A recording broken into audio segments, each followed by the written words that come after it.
Friends, welcome to my channel coaching on the home.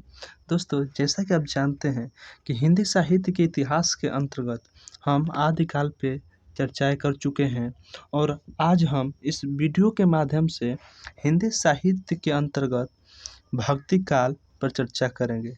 तो चलिए हम भक्ति काल को आज समझने की कोशिश करते हैं कि हिंदी साहित्य के इतिहास के अंतर्गत आज हम भक्ति काल के बारे में चर्चा करने वाले हैं। तो हम जानते हैं कि जो भक्ति काल से रिलेटेड जो मत थे, उन सभी मतों में जो सर्वमान्य मत है वो आचार्य रामचंद्र शुक्ल जी का है। आचार्य रामचंद्र शुक्ल जी ने भक्ति काल को दो भागों में बांटा। पहला जो था वो निर्गुण काव्य धारा और दूसरा सगुण काव्य धारा। जब निर्गुण काव्य धारा की बात करते हैं, यानी इसमें जिनका गुण ना हो, जिनका कोई आकार ना हो, अर्थात जो अवतार लेते ही ना हो, वो निर्गुण काव्य धारा के अंतर्गत कहलाए। और सगुण काव्य धारा की बात करेंगे तो जिनका गुण था, गुण का मतलब जो जिन्हें हम देख सकते थे, जिनको देख कर कह सकते हैं भगवान को देख कर रचनाएं जो रची गई, वो सगुण काव्य धारा में आएगी। तो आइए अब निर्गुण काव्य धारा की बात करते हैं। तो निर्गुण काव्य धारा को भी दो भागों में बांटा गया। पहला कौन? ज्ञानाश्रय शाखा और दूसरा प्रेमाश्रय शाखा। ज्ञानाश्रय शाखा में क्या हुआ, जो विद्वान ज्ञान का सहारा लिए, ज्ञान का सहारा लेकर क्या कर दिए, उसमें जो रचनाएं की, भगवान को पाने की कोशिश की, वो ज्ञानाश्रय शाखा के अंतर्गत आए। और प्रेमाश्रय शाखा की बात करते हैं तो वो विद्वान आते हैं जिन्होंने प्रेम के माध्यम से, प्रेम का सहारा लेकर भगवान की भक्ति में लीन होने की क्या किए, लीन हुए हैं, अर्थात भगवान की भक्ति को पाने की कोशिश किए, वो प्रेमाश्रय शाखा के अंतर्गत आए। तो इस प्रकार से हमने भक्ति काल के दो भाग, कौन? निर्गुण काव्य धारा और एक सगुण काव्य धारा, ये दो याद कर लेना। और इस प्रकार से हम कह सकते हैं कि निर्गुण जो काव्य धारा है उसके भी दो भाग, कौन कौन से? ज्ञानाश्रय शाखा और प्रेमाश्रय शाखा। ठीक। और जब हम इसके चलते हैं सगुण काव्य धारा की तरफ, तो सगुण काव्य धारा में हमें ये देखने को मिलता है कि इसके भी दो भाग हो गए। कौन कौन से? राम भक्ति शाखा और कृष्ण भक्ति शाखा। तो ये राम भक्ति शाखा और कृष्ण भक्ति शाखा जो थी, ये सगुण काव्य धारा की शाखाएं हैं। तो इस प्रकार से हम कह सकते हैं कि जो हमारा भक्ति काल था, भक्ति काल को आचार्य रामचंद्र शुक्ल जी ने दो भागों में बांटा, एक निर्गुण में और एक सगुण काव्य धारा में। ठीक है। फिर जो निर्गुण काव्य धारा था उसको भी दो भागों में बांटा गया, ज्ञानाश्रय और एक प्रेमाश्रय। तो इस प्रकार से वो हो गया। फिर जो सगुण काव्य धारा था उसको भी दो भागों में बांटा गया, एक राम भक्ति शाखा और एक कृष्ण भक्ति शाखा। तो इस प्रकार से हम कह सकते हैं कि जो शाखाएं बांटी गई उनको तो हमने अच्छे से देख लिया कि आखिर में जो भक्ति काल था उसकी कितनी शाखाएं बनी, कितने भागों में बांटा गया। तो आइए अब एक एक शाखा को लेकर हम उनकी चर्चा कर रहे हैं, देखते हैं उनमें क्या मिलता है हमें। तो सबसे पहले हम चलेंगे निर्गुण काव्य धारा की तरफ। तो निर्गुण काव्य धारा का आप ऐसे ही आप अर्थ देख लीजिए तो हमें क्या मिलता है। जब देखेंगे तो निर्गुण का मतलब होता क्या है? निर्गुण ब्रह्म, वह ब्रह्म है जिसका कोई रूप ही नहीं है, अर्थात वो अवतार ही नहीं लेता है। हमने पहले ही आपसे कहा था कि जिनका अवतार नहीं देखा गया, जिनका रूप नहीं देखा गया, उन भगवान को भी ये क्या कि कभी उनका आश्रय लेकर, यानी उनको मानकर अपनी रचनाएं रची, वही निर्गुण काव्य धारा के अंतर्गत आए। और आइए उनकी जो पहली शाखा है निर्गुण काव्य धारा के अंतर्गत, ज्ञानाश्रय शाखा, उस पर हम चर्चा करते हैं। तो ज्ञानाश्रय का मतलब होता क्या है? जब इसके हम खंड करेंगे तो मिलता है ज्ञान धन आश्रय धन ई, ज्ञान धन आश्रय धन ई।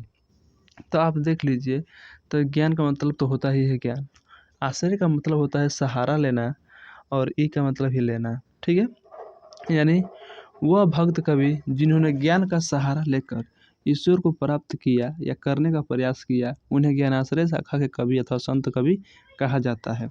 ठीक है। तो आइए, तो संत कवि कहा जाता है। देखिए आप इन्हीं को सोचिए कि भक्त कवि वही थे। कौन भक्त कवि? जिन्होंने अब यहाँ पे कर क्या रहे हैं, वो ज्ञान का सहारा लेकर ईश्वर को खोज रहे हैं, ईश्वर को प्राप्त करने की कोशिश कर रहे हैं। वही ज्ञान आश्रय शाखा के अंतर्गत तो कवि आए थे, और इन्हीं कवियों को हम लोग संत कवि कहते हैं। ठीक है, तो आइए अब हम ये देख लेते हैं कि जो संत थे उसमें संत का मतलब क्या होता है, उसको देख लेते हैं। तो संत की बात करते हैं हम कि संत का अर्थ क्या है। तो संत शब्द कह सकते हैं कि शब्द को लेकर जो विद्वान थे अपना अलग अलग मत दिया। उन्होंने बताया कि संत का मतलब ये होता है, कुछ विद्वानों ने बताया कि संत का मतलब ये होता है, यानी जो संत के बारे में जो विद्वानों के द्वारा जो अपना अपना मत था, उचित मत था, उन्होंने अपना अपना देने का भरपूर प्रयास किया है। तो आइए उनमें सबसे पहले देखते हैं हम लोग पीताम्बर दत्त वरथाल की। जो पीताम्बर दत्त वरथाल थे, उन्होंने संत की परिभाषित करते हुए कहा कि संत शब्द जो है शांत शब्द से बना है, जिसका अर्थ है निवृत्ति, मार्गी या बैरागी है। इनकी परिभाषा आप याद रखिएगा, पीताम्बर दत्त वरथाल की है। उन्होंने कहा है, संत को परिभाषित करते हुए कहा है कि संत शब्द शांत शब्द से बना है, जिसका अर्थ क्या है, निवृत्ति, मार्गी या बैरागी है।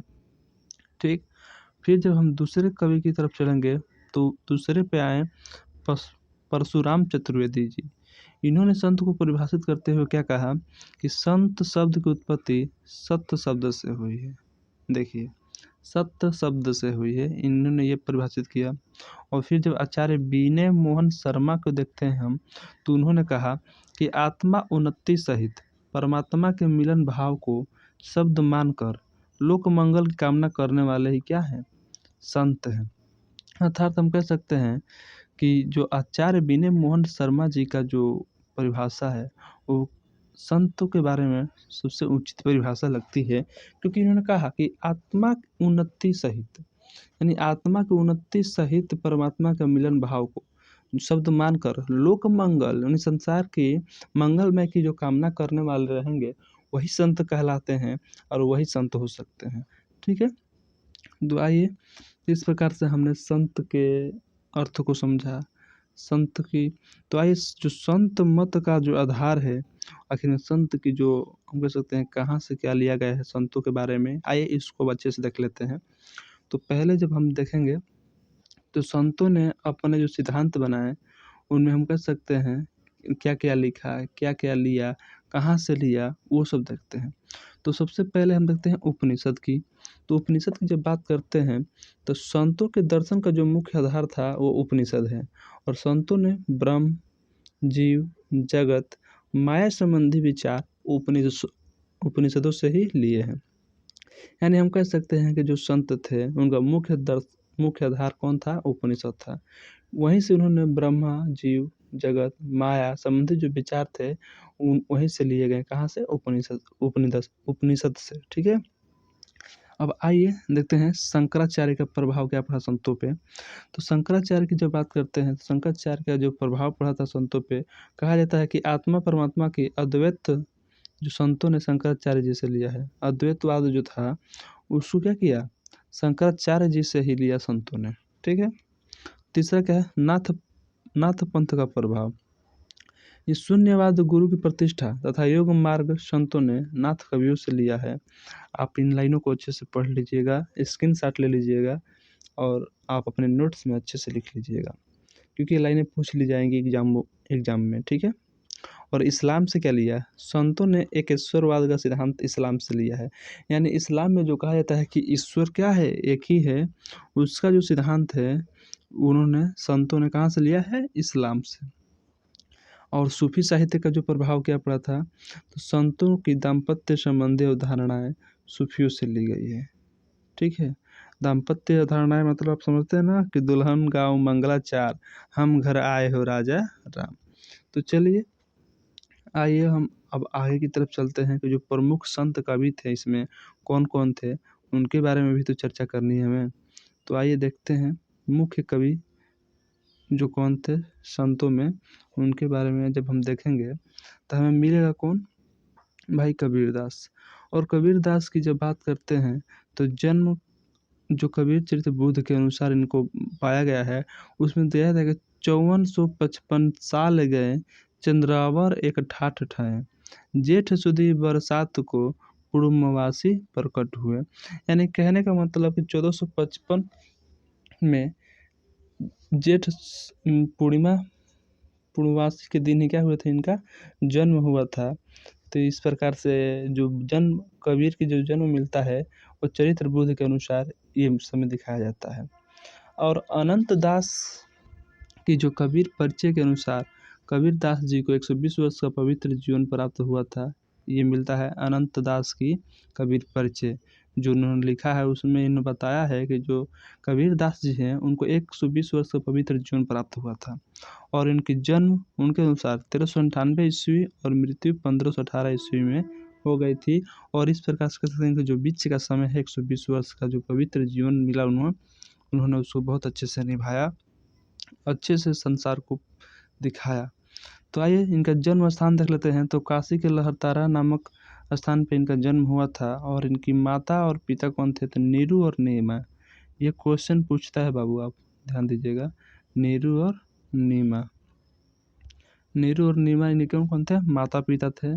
और इनकी पत्नी का नाम क्या था, तो इनकी पत्नी का नाम था क्या लोई।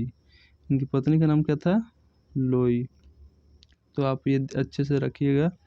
इनके पुत्र पुत्री थे कमाल और कमाली। तो उनके आप नाम अच्छे से याद कर लीजिएगा। और ये जाति से जुलाहा जाति के थे और इनके गुरु जी जो थे रामानंद जी थे। और इस प्रकार से इस महान संत कवि की बात करते हैं जिनकी जो मृत्यु हो जाती है मगहर में बस्ती जिले में हो जाती है, मगहर में बस्ती जिले में। और उसी का जो वर्तमान नाम है आज संत कबीर नगर हो गया है। तो चलिए इस प्रकार से हमने तो इनके जन्म परिचय कह सकते हैं, जीवन परिचय देख लिया, ठीक है। तो आइए अब इनकी रचनाओं की तरफ बढ़ते हैं। तो इनकी रचनाओं को देखते हैं हम। तो इनकी जब रचनाओं को हम देखते हैं तो हमें ये देखने को मिलता है कि कबीर दास जी के पौधों का बीजक नाम से संकलन, यानी कह सकते हैं कि जो काव्यों का नाम बीजक नाम से संकलन धर्मदास जी ने किया।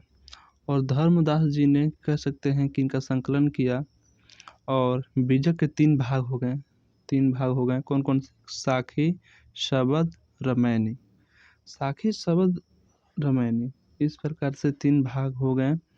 और साखी की बात जब करते हैं हम तो अब आइए देखते हैं साखी में क्या कहा गया है। तो साखी में आखिर में है क्या, यह दोहों में है, यानी कह सकते हैं जो साखी जो लिखी गई है उसमें दोहा है और इसकी भाषा पंजाबी है, राजस्थानी है, मिश्रित खड़ी बोली है। कबीर दास जी ने जो सत्य देखा उसे ही दोहों में लिख दिया। तो जो साखी है उसमें कबीर दास जी के द्वारा जो देखा गया है वही ठीक ठीक उसमें लिख दिया गया है। अब बात करते हैं हम शबद की। तो शबद क्या है, शबद की जब बात करते हैं तो शबद हम कह सकते हैं कि इसमें एक गैप पैदा है और यह राग रागिनियों में बताया गया है, ठीक है। इसमें कबीर दास जी ने अपने आध्यात्मिक चिंतन की अभिव्यक्ति इसमें की है, ठीक है। और रामायणी की जब बात करते हैं तो ये भी गद्य पद है और इसमें कबीर दास जी के आध्यात्मिक विचार संकलित हैं और यह दोहा और चौपाई छंद में लिखित गए हैं, ठीक है। तो इस प्रकार से साखी, शबद, रामायणी से जो इम्पोर्टेंट चीज़ें थी हमने देखा। और आइए कुछ हम देख लेते हैं कबीर दास जी से संबंधित महत्वपूर्ण जो तथ्य हैं उनके बारे में देख लेते हैं। तो हम कह सकते हैं गुरु ग्रंथ साहब में कबीर दास जी के 471 पद संकलित हैं। ये क्वेश्चन पूछ लेगा, आप दिमाग में रखिएगा। और आचार्य हजारी प्रसाद द्विवेदी जी ने कबीर दास जी को बाड़ी का डिक्टेटर कहा है। ये क्वेश्चन बार बार आता है, ये इम्पोर्टेंट है भाई साहब, इसको आप देख लीजिएगा, ठीक है। अब आइए देखते हैं फिर कबीर दास जी की जो संपूर्ण रचनाओं को एकत्र करने का, ठीक है, जिम्मा किसने निभाया। तो कबीर दास जी की जो संपूर्ण रचनाएं थी उनको एकत्र करके बाबू श्याम सुंदर दास जी ने कबीर ग्रंथावली के नाम से प्रकाशित कराया। कबीर ग्रंथावली को प्रकाशित करने वाले कौन थे, बाबू श्याम सुंदर दास जी, ठीक है। अब देखते हैं कबीर पुस्तक का संपादन आचार्य हजारी प्रसाद द्विवेदी जी ने किया, ठीक है। अब कुछ इनकी पुस्तकें हैं, इनके ऊपर जो लिखी गई है लेखकों के द्वारा लिख लेते हैं। कबीर ग्रंथावली श्याम सुंदर दास जी, कबीर हजारी प्रसाद द्विवेदी, संत कबीर डॉक्टर राम कुमार वर्मा जी के द्वारा लिखी गई है। और कबीर रचनावली हरिऔध जी ने लिखा। कबीर बाज भी कपोत भी पपीहा भी, ये डॉक्टर धर्मवीर की रचना है। और ये बहुत क्या होने वाली है, आपको इम्पोर्टेंट होने वाली है, यानी कबीर बाज भी कपोत भी पपीहा भी। ठीक है। कबीर एवं उनके आलोचक डॉक्टर धर्मवीर ने ही लिखा है। और अखत कहानी प्रेम की, ये पुरुषोत्तम अग्रवाल कबीरदास जी के ऊपर लिखी हुई है रचना मिलती है। तो इस प्रकार से हम कह सकते हैं कबीरदास को कि उनके ऊपर जो रचनाएं लिखी गई, जिन जिन कवियों ने लिखी, वो सब एकत्र आपको यहाँ पे मिल गई है। तो आइए देख लेते हैं कुछ और बातें। जैसे कबीरदास को भारत का मार्टिन लूथर कहा जाता है। कबीरदास जी को क्या कहा जाता है? भारत का मार्टिन लूथर। कबीरदास जी सिकंदर लोदी के समकालीन थे, ये भी क्वेश्चन पूछ सकता है। राम स्वरूप चतुर्वेदी जी ने कबीरदास जी को भाषा का पहला बड़ा कवि कहा है। और इनकी जब भाषा की बात करते हैं तो इनकी भाषा के ऊपर भी कुछ कवियों ने कुछ इनको कहा है। तो आइए देख लेते हैं। जैसे कि डॉक्टर राम कुमार वर्मा, इन्होंने क्या कहा है? डॉक्टर राम कुमार वर्मा और बाबू श्याम सुंदर दास जी ने कबीर की भाषा को पंचमेल खिचड़ी कहा है। और आचार्य रामचंद्र शुक्ल जी ने कबीर की भाषा को साधुकड़ी भाषा कहा है। और डॉक्टर बच्चन सिंह ने कबीर की भाषा को संत भाषा कहा है। तो इस प्रकार से जो हम कह सकते हैं कबीरदास जी की जो बारे में जितनी भी जानकारियाँ थी, वो संपूर्ण जानकारी हमने आपको इस वीडियो के माध्यम से देने का प्रयास किया। और दोस्तों, अगर वीडियो आपको ये अच्छी लगी हो तो वीडियो को like, Subscribe now and press the bell icon. Never miss an update.